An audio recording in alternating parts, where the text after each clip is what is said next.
Well, today we've been working on the decon room, getting it all cleaned out. Used to have a lot more dirt in here.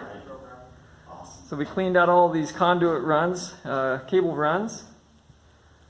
Got that all clean. Got Brian and Mike over there. Decon shower. Everything's all organized in here. It's looking good. Look at that. Nice and clean.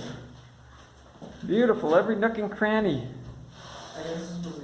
We'll get it even better. But now the blast door almost shuts all the way. It's a little more to go.